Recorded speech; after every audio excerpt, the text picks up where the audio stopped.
Ah! 3, 2, 1. What is going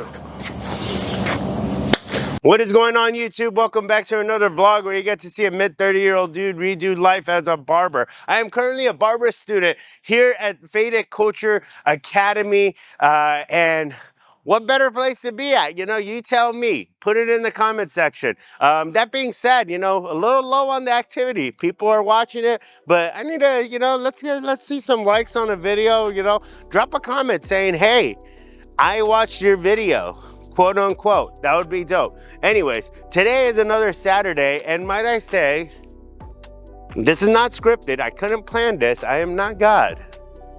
But it is yet another beautiful Saturday, right? Dude, I am a gambling man, and I could not have bet that we would have this many consecutive beautiful Saturdays in a row.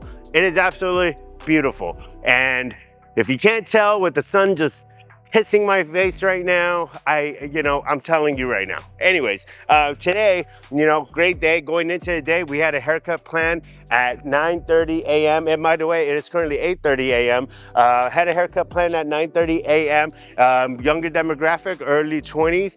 He's gonna get a medium drop fade with a trim on top. So pretty stoked to work on, you know, his hair specifically. And then last night, I had another friend come ask to get a haircut at 11 a.m. And here's a choice. He has a son.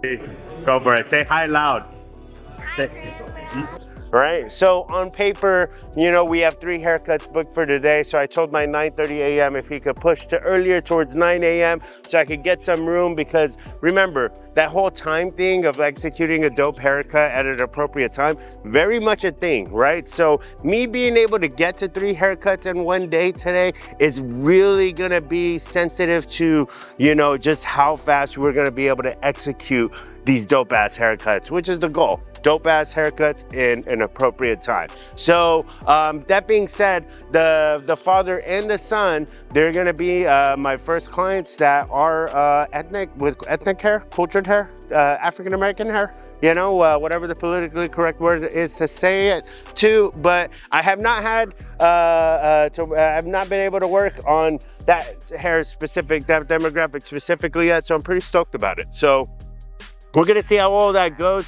You know, once again, another beautiful Saturday, and yeah, man, I'm excited. 3 haircuts one day, hopefully 3 haircuts one day, because the quality of experience is always gonna come first. So let's see what happens.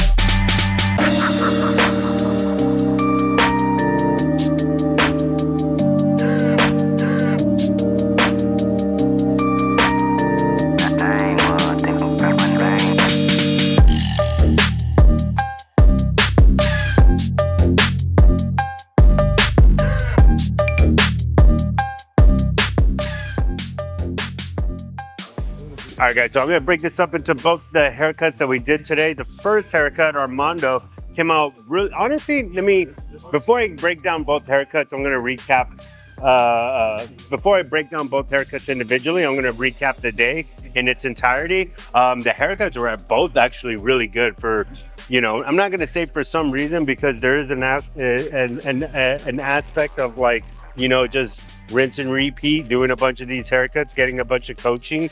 And I feel like today was one of those days where a lot of that stuff really started to show itself. And I say that in the sense of like the variables that both haircuts had to offer, you know. Both of them, one of Armando being extremely curly up top, and then the second haircut being an ethnic or an African-American individual. Both styles that I have not touched, and both of them had really great results in a sense, and both of them are established as more difficult kind of terrains. So that's straight up an accumulation of rinse and repeat, falling down, learning, and being coached. Now, going into the first haircut, Armando, right? The beautiful part about Armando was, you know, I've been, like, if you know, like, I've been trying to find younger hair for a little bit. So getting him into my chair was so much help, right? Because the majority of the demographic that I've been like cutting has been like a little bit older, beyond 30, you know, in that sense. So, you know, my portfolio is very sensitive to to those like haircuts that I can pull, you know, a good image out of, you know, and that was one aspect of, you know, when I get you know, people like Armando or even Matthew, you know, where they are in that 20-year-old like kind of age range in that sense, but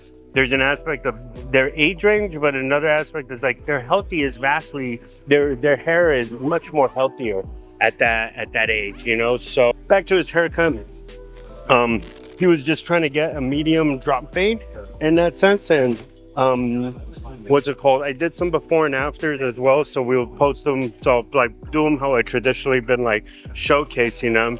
So what's it called, and then his hair like has one of those things where like you can kind of shape it up into a nice little silhouette, so we got that all going. And as far as pace goes, I was just shy of being 15 minutes over than my normal pace time, which is still great data considering, you know, going back to the frequency of having, you know, these more difficult heads to like work on, you know. So I'm almost done cleaning up, and I won't have enough time to like be able to break down the second haircut fully without being a distraction or a very annoying vlog guy. So I'm gonna make sure I clean up all my area real quick, and then we'll go outside and talk about the second haircut.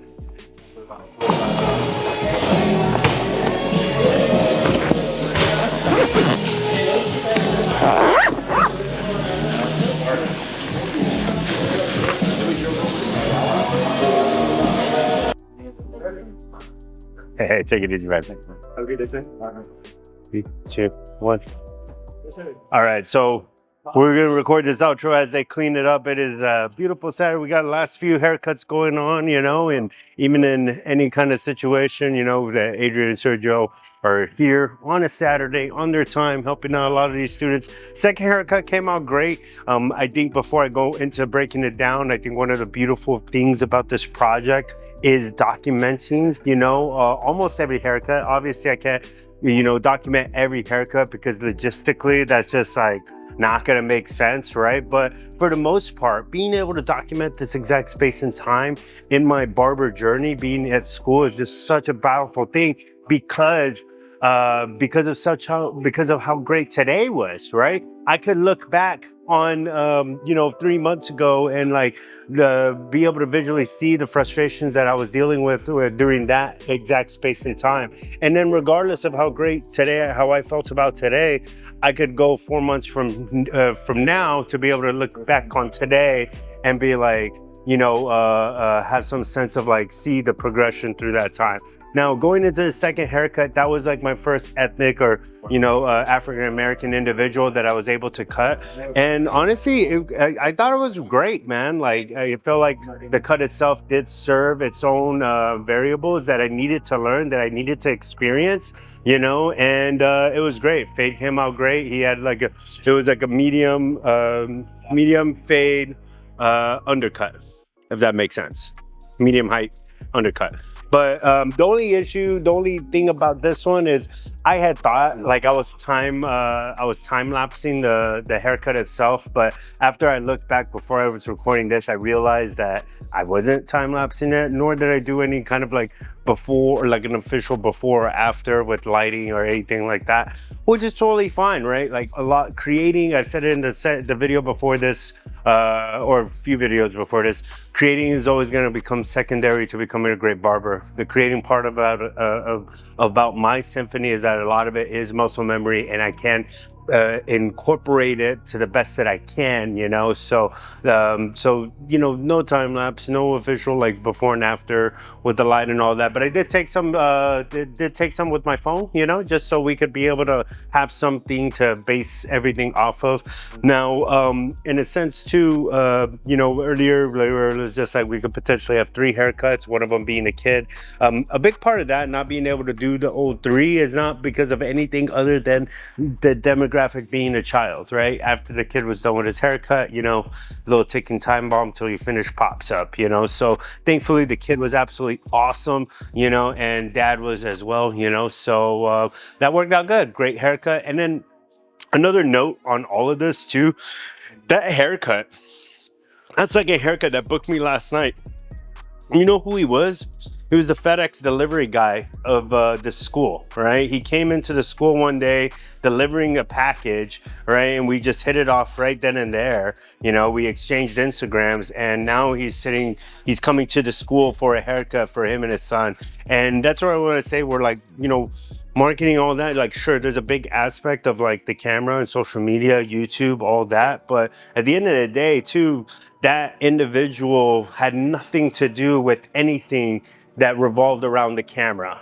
Does that make sense? Like, that individual that came in, that was the second customer of the day, he hasn't seen my YouTube, he hasn't seen really anything or knows anything about me in a sense of being a creative, right? So when we think about marketing, we gotta think about all the different lanes, right? Like, you have your YouTube, you have your Instagram, you have your TikTok, and you create content for all that. But one of the most overlooked pieces of marketing and most old school style is hand-to-hand marketing, actually connecting with people, you know? And we could use that as a testament of itself, but he wasn't the first one in this chapter of me being a barber that I have met out in the streets to be able to come over here. And when I say out in the streets, even though he came to school as a FedEx driver, I categorize that as like out in the streets. If I met them outside of, you know, the realms of digital communication. Anyways, this upcoming week, don't really have anything on the books, you know, so we're just gonna see how it goes. We do have a great haircuts lined up with Lux, where she's gonna cut my hair. And yeah, man, other than that, what a great Saturday it is. Again, I cannot predict how many consecutive great Saturdays we were gonna have, but let's keep this train going, baby. You know, if you like this video, please like it. That really helps out. Leave a comment. Let me know that, you know, one of the 15 people that are watching this, like, can actually like type, you know, so leave a comment. And if you're not doing so already, please subscribe to my YouTube channel. A new video, and I said this in a previous video, but a new video every Tuesday, Thursday, and Saturday at 1 p.m. sharp on the dot. So thank you, YouTube. Have a wonderful day.